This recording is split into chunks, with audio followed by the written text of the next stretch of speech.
we're here today to talk about something very serious, okay? Very serious. No funny business. Krish, no funny business. Never. Okay, so let me see your serious faces. Is theatre dying?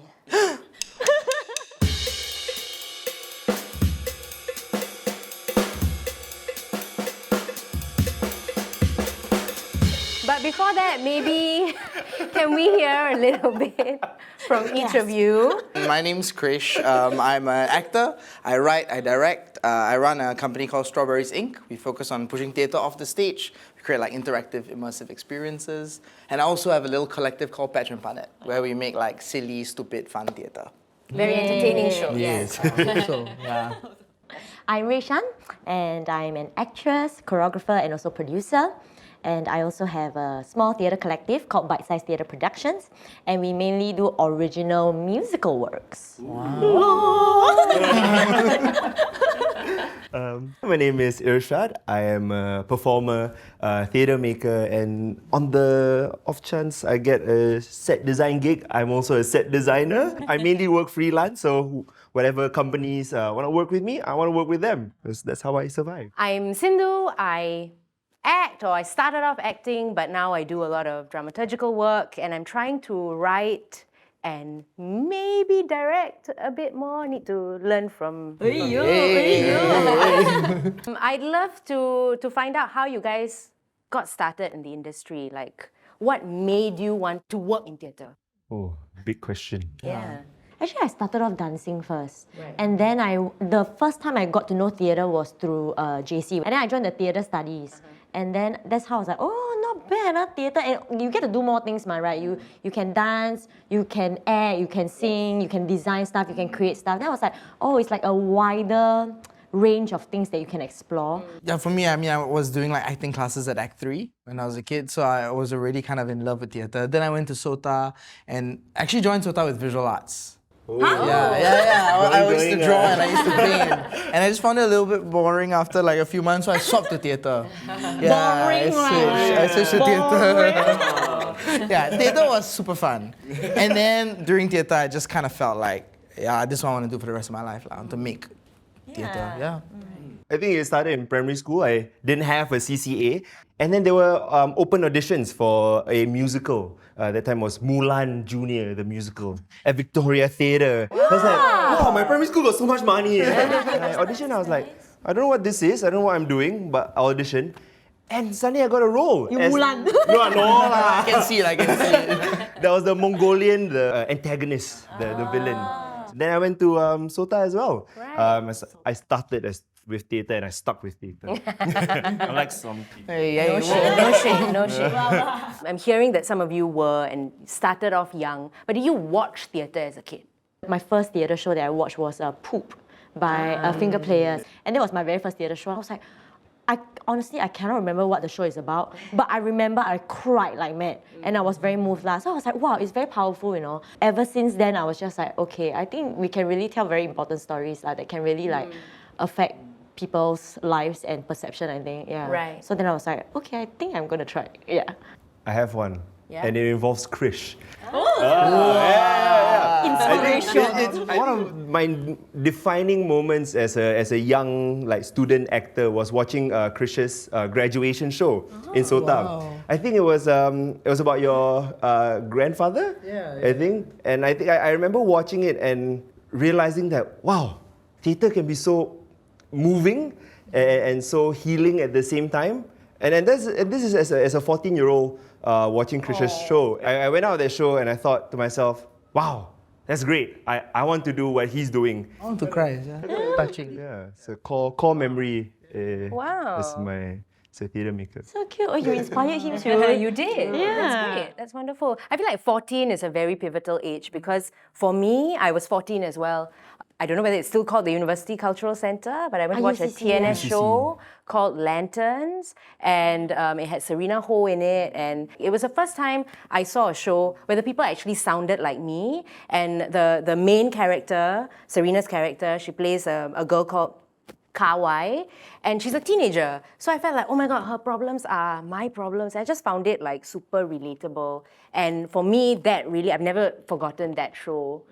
It's so funny because the show that I had in my mind when you asked that question was a show called Story of a Rabbit by Hoi Polloi. And it's the show that inspired Mr. Green Thumb, which is the solo show that I did. So it was about this guy talking about the death of his father and how it kind of intertwines with the death of his rabbit. The way he used the props and like the way he navigated the space, it was such a beautiful thing. And that was a moment for me that I was like, wow, I want to tell my own stories, you know? Let's take you back to the first theatre production that you made.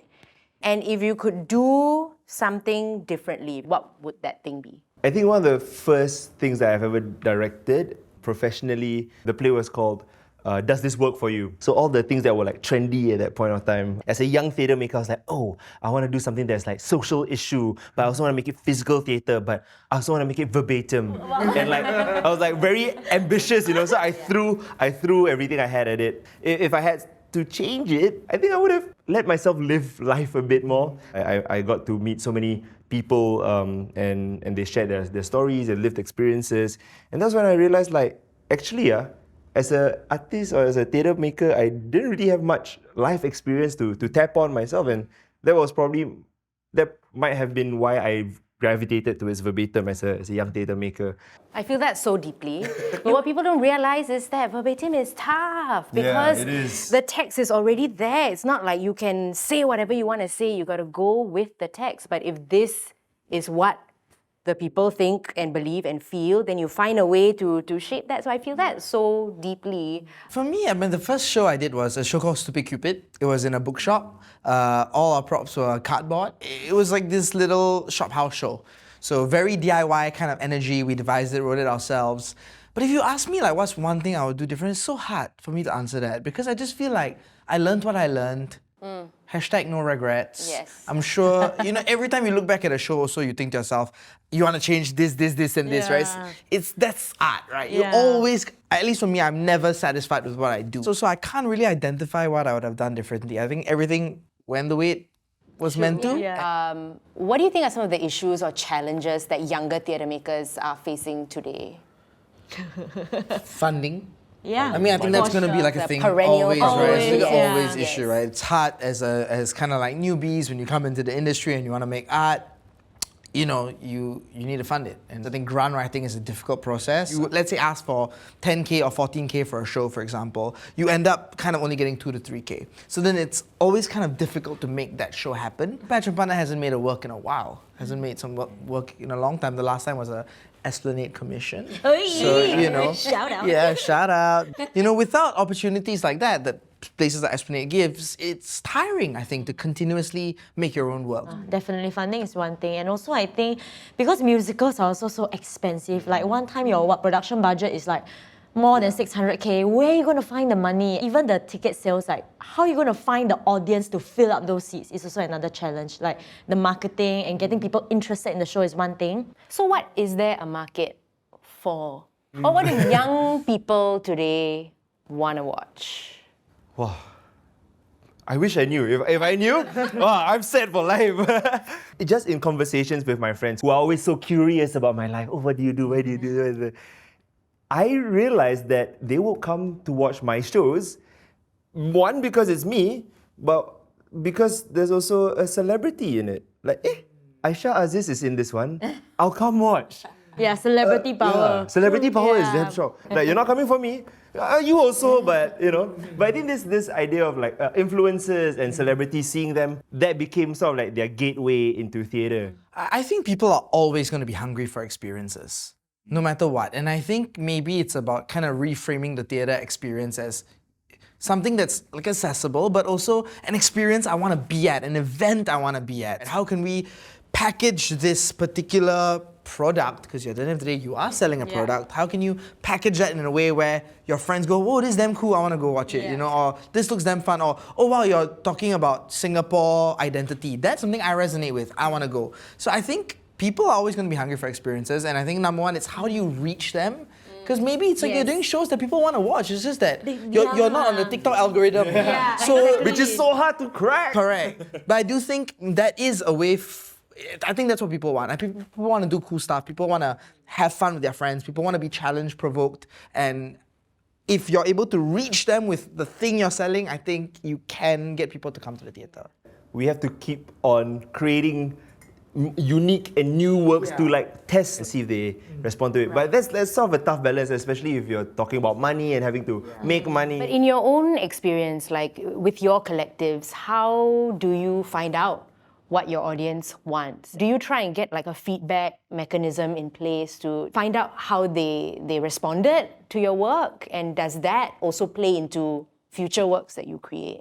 Yeah, definitely. I think feedback forms, for at least in my practice, is super important. At least in the work that I've been interested in for the past few years, it's all very interactive and immersive, right? So it's like, I need to know how audiences feel through that journey. Do they feel like we need to hold their hand more? Or do they feel like, you know, these parts were confusing of the experience? Number one, keeping in contact with them still, making sure that after your first show, you know, you're building your contact list of people that you can then mail out again to come to your next Your show. mailing list. That's one. But also like, you know, how are other things that maybe I've not thought about before that would have worked better? At least myself or my collective will try to like research and then like survey and ask what people like. And you know, the young people nowadays, they are like very into like all the influencers and celebrities like being in the theatre show, right? You know what Rui Shan's audiences like? Noah Yap.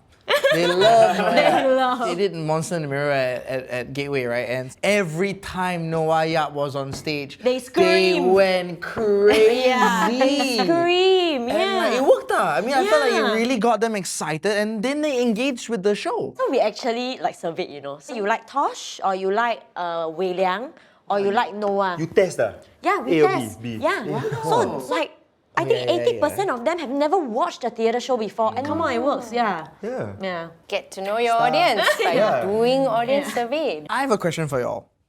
What makes y'all want to go for a theatre show? I mean, apart from the fact that all my friends in it, or you know, because that we do watch a lot of shows because we have people we know in it. But let's say that aside, what is something that makes y'all go, I want to watch this show? I think it's what you said lah. Is that this sounds very new, or this sounds very exciting, or this is a topic or an issue that resonates with me, that I care about. And also depending on my mood, like sometimes you want to watch something serious, sometimes you want to go for a musical, be entertained. So I like to watch a variety of things. So I'm always like, oh, okay, if it's new, if it's fresh, if it's exciting, if it shows up on my Insta algorithm, then okay, I'll try it, go. What about you, Krish? What brings you to the Same. Really same. I was just curious, right? Because like for me, same like story. It looks like an interest. Like the poster looks cool. Honestly, And the poster looks cool. The copy is very cool. It looks interesting and exciting. I think that gets me going. How would you describe Singapore theatre today, as it is now, based on what you know? How would you describe it? I feel it's very misunderstood.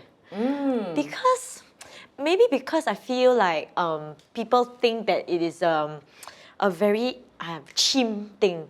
Like I think there's still that perception that like, you know, it's very chim, it's not for me, you know. So I feel that, no, like actually it's not. Maybe just give it a shot, yeah. I always use the analogy of a garden. That I think the theatre scene needs to be like a garden. Got like cactus lah, got rose, got like different kind of plants, right? Ecosystem. But all the plants, like, if only got one plant, boring. But there's many kind of plants to make it interesting and thriving. And I think we are moving towards that. I mean, I think we're starting to see a whole lot of variety of work starting to come out and different people trying different things with different voices. And I think the state of Singapore theatre now is in this transition kind of phase, is what I feel. Like you still have your big boys that have been around for a while, that continue to be around.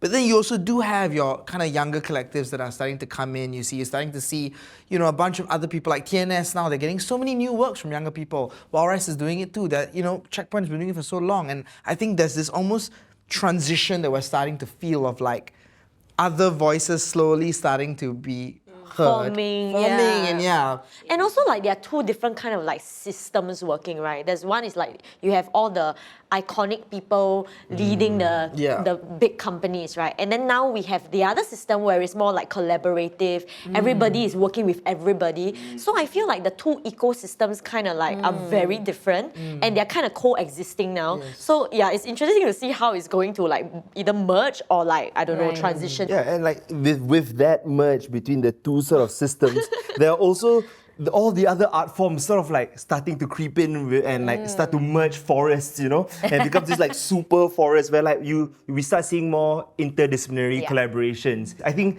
that is such an exciting sort of space to be, that it is not just theatre anymore. It is the whole arts ecosystem is like trying like, hey, what can you do? Hey, what can you do? Hey, I can do this for you. How can we then support these new works, these new practitioners, and not scare them from trying?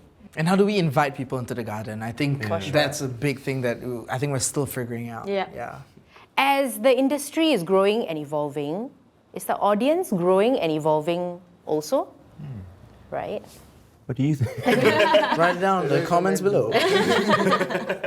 I think the theatre is evolving because the audience is evolving. We have to evolve for them, right? And that's the reason why I think it has to change. And theatre is dying or changing or whatever. It's because audiences are changing. Right. Yeah, I definitely do feel like people's attention spans are shorter. I think what they are looking for in terms of like an experience is also starting to be different. I think, you know, there was something nice about sitting down for 1.5 hours to watch a play last time. Maybe not nowadays. I mean, I feel like people want to do things. And we've also moved to a point where we're a lot more open to non-Western, non-English sort of media. So there's a huge influx of like what people can watch and what people get to watch and what people like. And I think these trends are so important for us to keep track of, because it is also a signifier of what the community or the society at large is paying attention to. But I mean, also on the note, right, of like giving audiences what they want, just do what you want, and then because I feel like then your work also loses a level of authenticity and truth if you're always thinking of how to cater it for the like audiences. Yeah. Right? Be true to yourself, and your audience will find you. Yeah. Yeah. That's what Alvin Tan said that once to me a long time ago in a post-show dialogue, and I was like, how do we get audiences to come? It seems so impossible, right? This was 2018, and he basically, this has just stuck with me. It's such a simple thing he said, but he was like, just make the cake. You all keep worrying about how to sell the cake, right? You all just need to make the cake, and soon people will like your cake.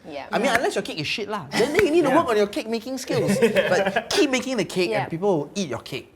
Don't worry about that first. Yeah, there's power in doing really. And you just have to do and do and do. And then if the work is good, it will attract people. That's what I believe in. Yeah. And there's also some danger in pandering to the audience, right? Because if it's the cake is always what they want and what they're used to, then they'll never ever get to eat a different kind of cake. Okay, so I guess that brings me back to the question that we started with. Is theatre dying? Not dead, dying. A slow death? A fast death? Death is not imminent? What do you think? Theatre, from like the Greeks, has always existed through all these different eras and periods of change. Theatre has always been a constant, and I don't see theatre going out of fashion anytime soon, because it's such a magical space, and it is almost like, like fungus. It will always be around. No, it's not. It's not dying.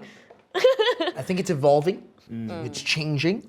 I think it's a little bit injured from time to time, but I wouldn't say like it's dying. I think as long as there are people around to make it, it will not die. And as long as there are people around to Watch it. And there will always be people interested to watch it, I feel. I think dying is it's not a bad thing also. If it is dying, then we're Rebirth. We're rebirth. We're shedding all the things that we don't need anymore. Then we rebirth into something new, something beautiful, like a budding plant. You have to snip the top so you can grow more and more. Dying is not a bad thing. So let's embrace dying. Yeah, okay. I never thought about it that way, actually. Let's embrace dying. Emerge from the ashes. Emerge from the ashes. Newer, better. Like a phoenix. Like fungus.